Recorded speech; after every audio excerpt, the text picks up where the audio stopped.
12 News, Southeast Texas still picking up debris in the wake of the Wednesday storms. Tonight, we have live team coverage. Hear from the families cleaning up and assessing the damage from Jefferson to Jasper County. Plus, a fatal crossing killed while simply crossing the streets. What the investigation into the victim has revealed so far.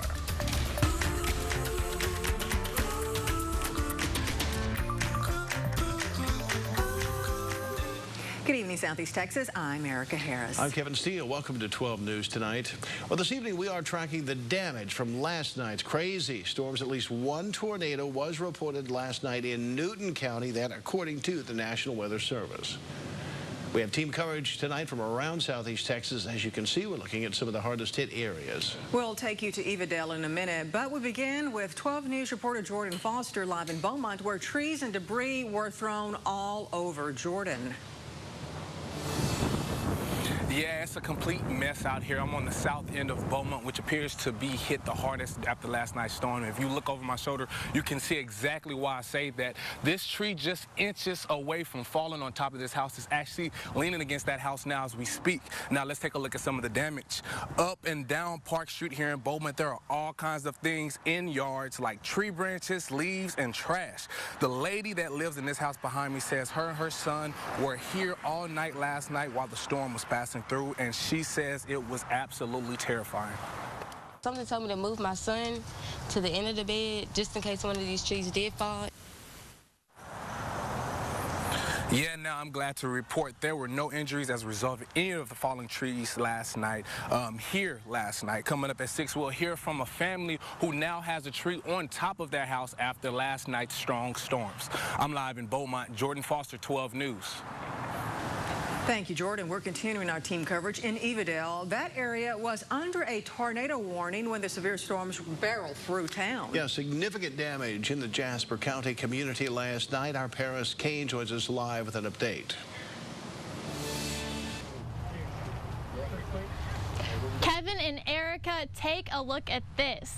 This is one of the many trees I've seen down in Evadale today. I'm 5'10", and this root alone has me feeling small. I've been seeing a lot of this stuff all around town. Imagine the winds it must have taken to knock it down. Debris, tree limbs, even furniture are still scattered around parts of Evadale. The National Weather Service is still working to determine whether a tornado may have touched down here.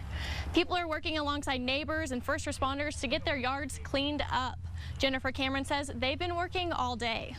We all pretty much got together. I mean, we got the friends, we got the neighbors that's helping us. Yes. You know, it's just like the little community just got together and we just been cleaning. The Evadale Fire and Rescue has been working hard to make sure people have access to their homes and are helping them get things cleaned up.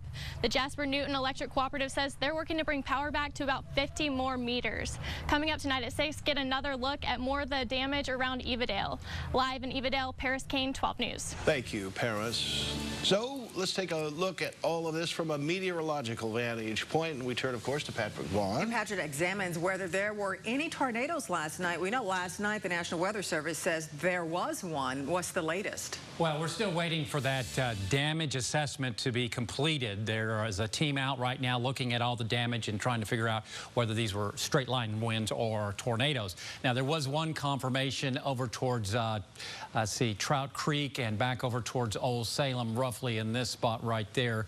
Otherwise, last night we started the game at around 6:25, the first tornado warning, and these were long track systems that moved off towards the north and east. These were supercells. We had 3 supercells that produced long paths of damage, wind damage at least, and then that was the first one. Then a second one developed and moved off towards the north and east, and then the third one moved over Buna and then off towards the east. So a very active night. This is not typically the severe weather mode that we get in with tornadoes. Usually it's wind damage, but I think we'll see probably 2, maybe 3 reports of tornadoes confirmed by the National Weather Service. That's speculation on my point, but we'll see. Otherwise, we've got a fantastic forecast just ahead on 12 News. A deadly accident that claimed the life of a 72-year-old man remains under investigation. Police say Donald Olivier was hit by a driver in an SUV while attempting to cross 11th Street around 7 this morning. The driver was making a left turn onto Broadway when it happened, and we've learned Mr. Olivier had just left Mass before he was killed. A mystery in Port Arthur. The body of a missing Nederland woman has now been found. The Port Arthur Police Department says 36-year-old Sherry Trehan was found near the Veterans Memorial Bridge on Highway 87 last night. Details limited at this time. An autopsy is scheduled to be performed tonight, and more information is expected to be released tomorrow.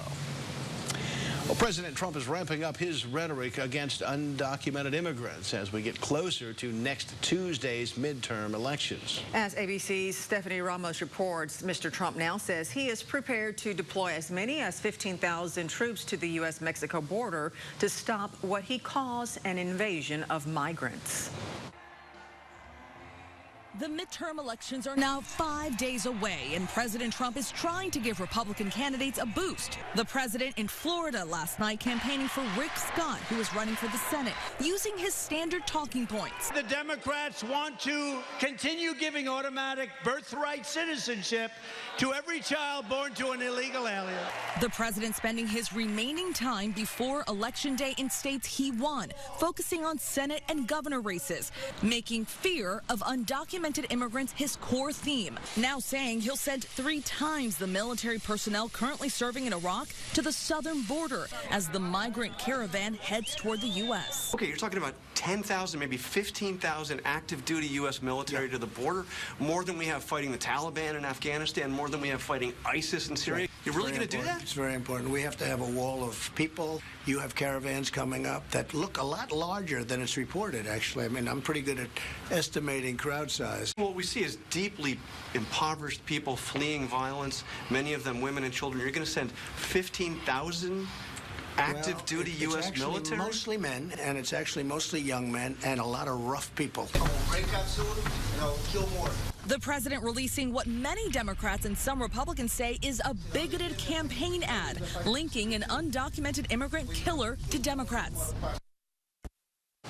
The chairman of the Democratic National Committee calls that ad distracting and divisive. The accused Pittsburgh synagogue shooter pleads not guilty today. Robert Bowers faces a 44-count indictment. Police say he opened fire inside the Tree of Life synagogue, killing 11 people. The 46-year-old made his second appearance in court this morning. Rabbi Jeffrey Myers was there when the shots rang out and says he remembers hearing people yelling. Yeah, I heard one woman, I think I know who it was. My husband's been shot, screaming. And then that was quickly, and then afterwards she was silenced. I know who it was. It was my congregant. Authorities say Bowers was ranting against the Jewish people during and after his attack. He allegedly used a semi-automatic weapon to kill 11 and wound 6 others during the Sabbath services. Bowers remains in jail without bail. Still ahead, massive walkouts at Google. Why are the employees protesting?